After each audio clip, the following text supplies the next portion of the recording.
सभी साथियों को मेरा नमस्कार। जैसा कि आप सभी लोग जानते हैं, हम कंप्लीट रूप से एक्सीलेंट ग्रामर बुक का सॉल्यूशन देख रहे हैं।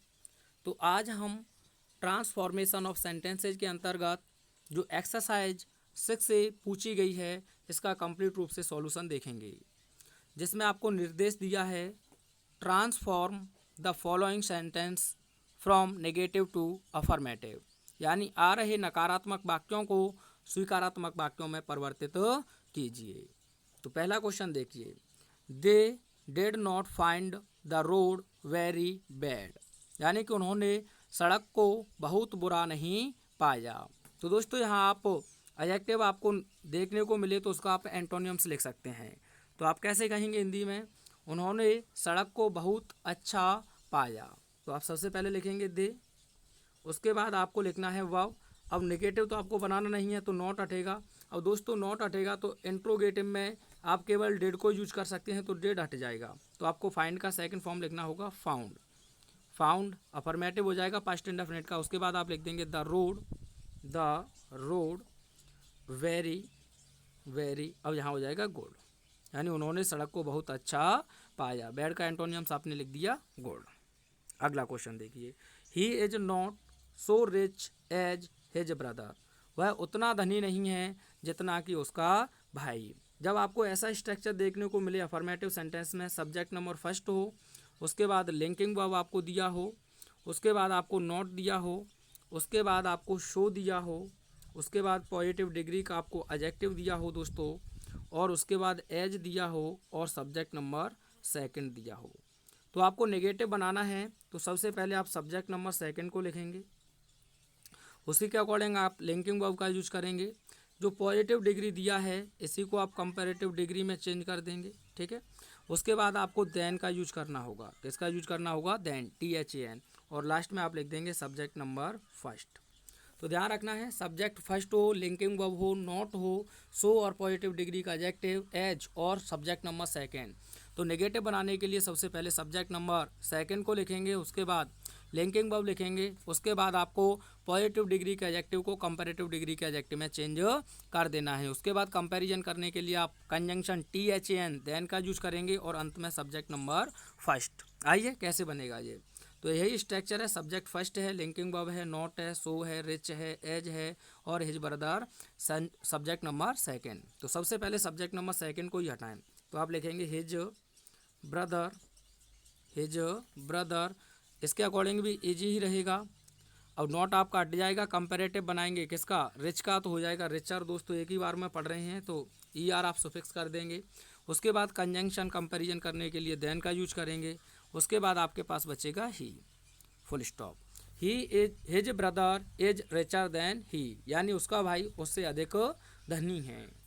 अगला क्वेश्चन देखिए, there is no smoke without fire, यानी कि आग के बिना धुआं नहीं है। तो आप कैसे कहेंगे? जहाँ आग है वहाँ धुआं है। तो सबसे पहले आप लिखेंगे वेयर, उसके बाद आप लिख देंगे there, where there is fire, where there is fire, जहाँ आग है और वहाँ लिख देंगे आप देयर इज स्मोक, ठीक है।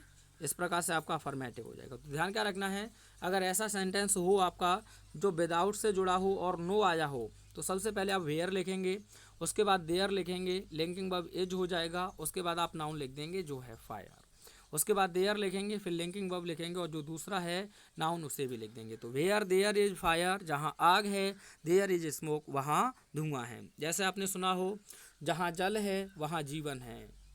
तो आप कैसे कह सकते हैं? जल के बिना जीवन नहीं है। तो अगला क्वेश्चन देखिए, देयर इज, सॉरी ये तो हो गया, सी इज नॉट डल, यानी कि वह डल नहीं है। तो आप कह सकते हैं सी इज इंटेलिजेंट, तो वह कैसी है? होशियार है। यहाँ भी आपने एडजेक्टिव का क्या यूज किया है? एंटोनियम्स, ठीक है। ये आपका आंसर हो जाएगा, सी इज इंटेलिजेंट, वह बुद्धिमान है या होशियार है। अगला, he did not fail to see me, यानी कि वह मुझे देखने में नहीं चूका। तो दोस्तों यहाँ भी आपको फेल टू देखने को मिले, उससे पहले आपका नॉट हटेगा और डिड अपने आप में हट जाएगा, तो आपके पास बचेगा ही सॉ मी, यानी कि उसने मुझे देखा, ही सॉ मी, ठीक है। अगला क्वेश्चन देखिए, there is none but believes in his honesty, यानी कि उसकी ईमानदारी में कोई भी विश्वास नहीं कर सकता है। तो आप क्या कहेंगे, यहाँ आपको नन वर्ड देखने को मिले वहीं आप ओनली या अलोन लिख दें, तो आपको कुछ नहीं करना है। देयर इज, अब नन वर्ड को हटा देंगे, आप लिख देंगे ओनली या केवल अलोन, और आगे आप लिख देंगे बिलीव्स इन हिज ऑनेस्टी, यानी कि उसकी ईमानदारी में केवल विश्वास है या होता है। ठीक है भाई। अगला क्वेश्चन देखिए, there is no rose without thorns. Board exam में ये पूछा भी गया है। आप ऐसे भी इसे लिख सकते हैं कि where there is rose there are thorns, यानी कि जहाँ गुलाब है वहाँ कांटे हैं। आप ऐसे भी लिख सकते हैं कि एवरी रोज, दो प्रकार से इसे बना सकते हैं। एवरी रोज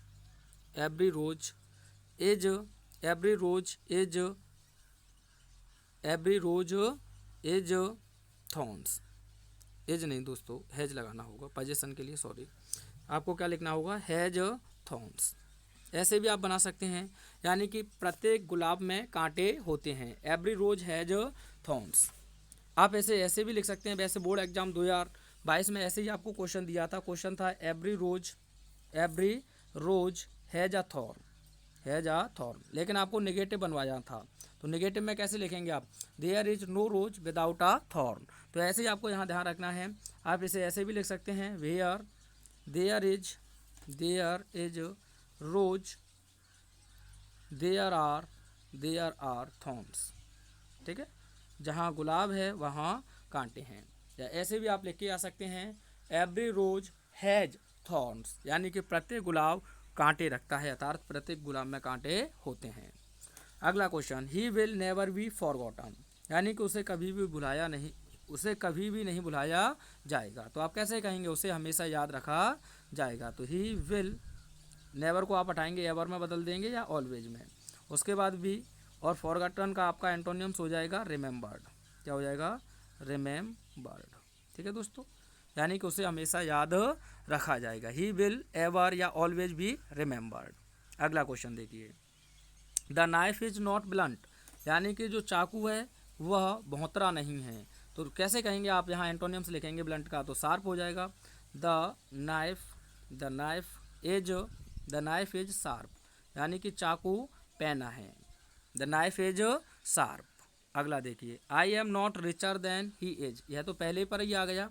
तो सबसे पहले आप लिख देंगे ही एज, उसके बाद आपको लिखना होगा एज रिच एज आई। ठीक है, यानी कि I am not richer than he is, यानी कि मैं उससे अधिक धनी नहीं हूँ। तो आप कैसे कहेंगे, ही इज एज रिच, वह उतना धनी है एज आई, जितना कि मैं। आप चाहें तो एम भी यहाँ लिख सकते हैं। अगला क्वेश्चन देखिए, I did not fail to return his book, यानी कि मैं उसकी किताब को लौटाने में असफल नहीं हुआ। तो वही कॉन्सेप्ट आपका लग जाएगा, आई रिटर्नड हिज बुक, मैं उसकी किताब लौटा दिया। ठीक है, क्योंकि फेल टू आया है तो मैंने आपको बताया, उससे पूरे हटा देंगे, और पास्ट इंडेफिनिट है तो आपका रिटर्नड अफर्मेटिव में सेकंड फॉर्म लिख देंगे। अगला question, only man are not always wise, old man लिखा है, old man are not always wise, यानी बूढ़े व्यक्ति हमेशा बुद्धिमान नहीं होते हैं।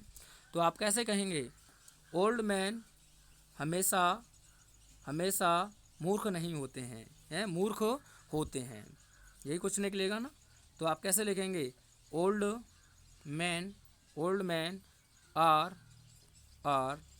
वाइज का एंटोनियम्स आप लिखेंगे तो दोस्तों क्या हो जाएगा, फूल, यानी कि बूढ़े व्यक्ति मूर्ख होते हैं। अब आप कहेंगे कि सर ऑलवेज आया, नेवर क्यों नहीं बदला, क्योंकि नॉट के साथ ऑलवेज दिया है, ये पहले से ही नेवर का काम कर रहा है पूरा। ठीक है, अगला क्वेश्चन देखिए, there is no rise without a fall, यानी कि एक गिराव के बिना उठना संभव नहीं है। तो आप कैसे लिख देंगे, every rise has a fall.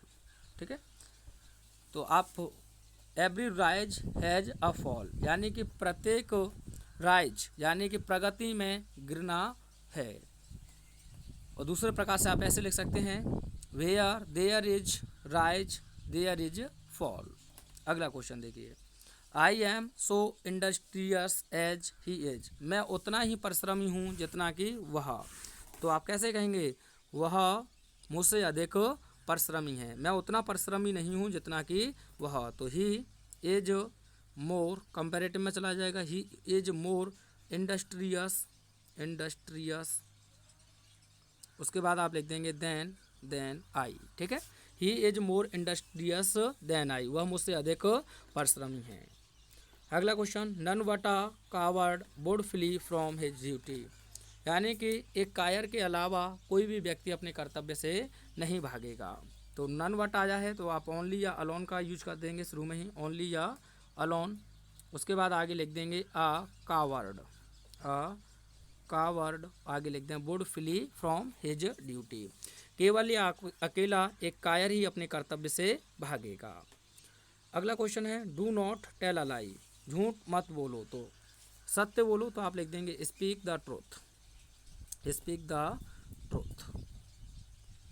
अगला क्वेश्चन देखिए, no sooner did he see the tiger than he fled. तो दोस्तों आपको ध्यान रखना है, अगर नेगेटिव सेंटेंस नो सूनर से स्टार्ट हुआ है तो आप एज सून एज का यूज करेंगे, एज सून एज, ठीक है। उसके बाद आप सब्जेक्ट लिख देंगे ही, डेड इन्वर्जन की वजह से आ जाता तो हट जाएगा, आपका सेकंड फॉर्म हो जाएगा सो। उसके बाद द टाइगर और एज सून एज के साथ आप कॉमा लगाएंगे और आगे लिख देंगे ही फ्लैड, ज्यों ही उसने बाघ को देखा वह भाग गया। अगला देखिए, none but Ram was selected in the college, यानी राम के सिवाय कोई भी कॉलेज में सेलेक्ट नहीं किया गया। तो नन बट आया है, आप ओनली या अलोन का यूज कर देंगे, ठीक है। और Ram was selected in the college. अगला, he we should not disobey our parents, हमें अपने माता पिता का अवज्ञा नहीं करनी चाहिए। तो हम क्या कहेंगे, वी शुड, यहाँ एंटोनियम्स हो जाएगा, डिसोबे का ओ भी हो जाएगा दोस्तों, ओबे आवर पेरेंट्स, क्योंकि डिस आपका प्रीफिक्स किया गया है ओबे से पहले, और जो भी प्रीफिक्स होते हैं वो नेगेटिव सेंस देते हैं, जैसे कि अन हो गया, ठीक है, डिस हो गया, एम हो गया, एन हो गया, ठीक है, तो ध्यान रखना है। अगला क्वेश्चन है, इसे आपको कमेंट में सेंड करना है बनाकर, और आगे हम ये वाली एक्सरसाइज नहीं देखेंगे, सीधा अगली एक्सरसाइज में इसके बाद मिलेंगे। तो वीडियो कैसा लगा कमेंट करके बस बताएं। Thanks for watching.